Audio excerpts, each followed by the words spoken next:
Okay, so have you ever like stopped and thought about how your thoughts maybe have like this energy, that can actually shape the world around you? Yeah. It's kind of a whoa moment when you think about it, Oh, right? for sure. That's what we're going to be diving into today. Okay.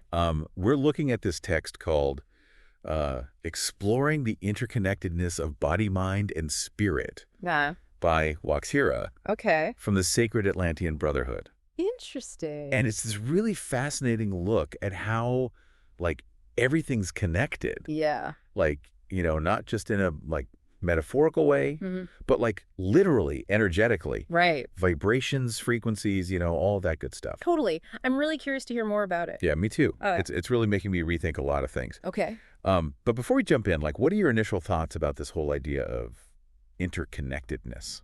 Well, I mean, it's something that's been around for a long time, right? Like you see it in ancient traditions all over the world. Yeah. And I think there's definitely something to it. I mean, just from personal experience, I've felt those moments where everything just seems to click. Right. Where your mind and body and spirit are all aligned. Hmm. And it's a really powerful feeling.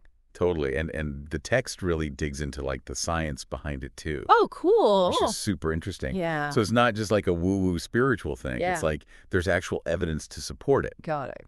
So yeah, I'm excited to kind of unpack all of this with you. Yeah, me too. So let's start with the body, Okay. because that's kind of like the most tangible part of this whole equation, Sure. right? Yeah. So Waxir talked about how our bodies are basically like energy systems, Okay. not just physical matter, Mm-hmm. but like these networks of energy that are constantly flowing and vibrating. Right. And that makes sense when you think about things like acupuncture, right? Which has been used for thousands of years to balance the body's energy. It's true. Hmm. I've tried acupuncture before, and it's like wild how these tiny little needles can like Yeah. affect your whole system. Yeah. You know, Yeah. It's pretty amazing. like I don't even know how it works, Right. but it does. But yeah, so Waxir is basically saying that like we're all made up of these vibrations and frequencies, Mm-hmm. kind of like a symphony, I guess. I like that analogy. Yeah, because it's like all these different instruments playing together Right. to create this beautiful, harmonious sound. Exactly. And sometimes it's not so harmonious, right? Sure. Like if you're out of balance, Yeah. maybe one instrument is like way too loud or, Exactly. something's off. It's like a cacophony instead of a symphony. Yes, exactly. Yeah. But what's really interesting is how Waxira takes this idea of vibrations and frequencies Okay. and applies it to our thoughts. Oh, wow. So he's saying that our thoughts actually have a frequency too, Interesting. like they vibrate at a certain rate. Oh. And those vibrations can impact our reality. So that's getting into like the mind over matter kind of territory. Exactly. Yeah. It's the idea that like our thoughts are not just these like ethereal things that float around in our heads. Right. They actually have the power to create change in the world. I mean, there's definitely some scientific evidence to support that too. Right. Like you look at studies on the placebo effect, Mm-hmm. and it's clear that our beliefs and expectations can have a really powerful impact on our physical experiences. Totally. So like if you believe that a certain treatment is going to work, Yeah. your body might actually start to heal itself. It's crazy. Even if the treatment itself is like a sugar pill or something. Yeah. Wow. So that's kind of blowing my mind a little bit. Yeah, it's pretty amazing. So like if I'm constantly thinking negative thoughts, am I like sending out these negative vibes? Potentially. That could be like attracting negative experiences. I mean, it's not to say that like every negative thought you have is going to manifest into something bad. Right. But I think it's definitely possible that our thoughts can influence the kind of energy we attract into our lives. Yeah, that makes sense. So it's like a self-fulfilling prophecy kind of. Exactly. Yeah. Yeah. If you're constantly focused on the negative, Yeah, you're more likely to notice and experience negative things. that's true. But if you can shift your focus to the positive, Mm-hmm. even if it's just like practicing gratitude or Yeah. focusing on the good things in your life, Mm-hmm. you might start to see a shift in your reality. Yeah. I love that. Okay, so we've talked about the body, we've talked about the mind, Yeah. but there's this third element that Waxira brings in, Okay. which is spirit. Right. So how does spirit fit into all of this? Waxira describes spirit as like the eternal essence of our being.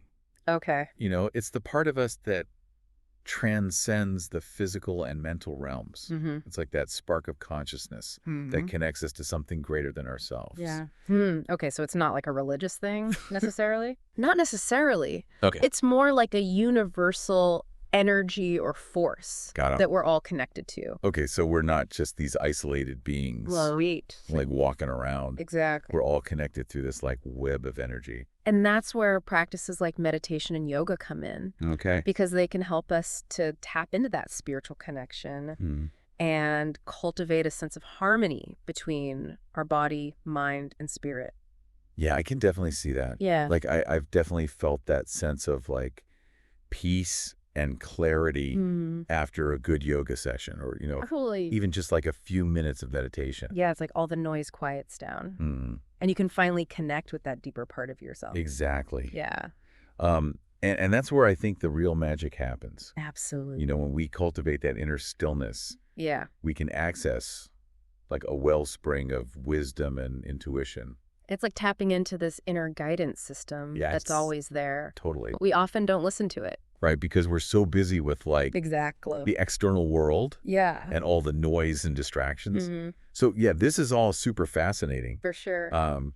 But I think the big question is like, Yeah. how do we actually apply this to our lives? Right. Like, how do we take this knowledge and use it to create a more fulfilling life? Exactly. I think it starts with awareness. Okay. Becoming aware of our thoughts and our intentions and how they're impacting our energy. Okay. And then from there, we can start to make conscious choices about how we want to shape our reality. Okay, so it's not just about like thinking positive thought. Yeah. It's about like aligning our thoughts and our actions Exactly. with our deepest values and goals. Yeah, and trusting that we have the power to create the life we want. I love that. Okay, so as we wrap up this deep dive, Yeah. I have one final question for you. Okay. If your thoughts and intentions really do carry energy, like what kind of reality are you creating for yourself right now? That's a great question. Like what changes can you make to align yourself with the frequencies of like joy and love and abundance? I think that's something we all need to be asking ourselves constantly, because the journey of exploring these interconnections is ongoing. And the more we delve into it, the more we discover about ourselves and the universe around us. This has been amazing. Yeah.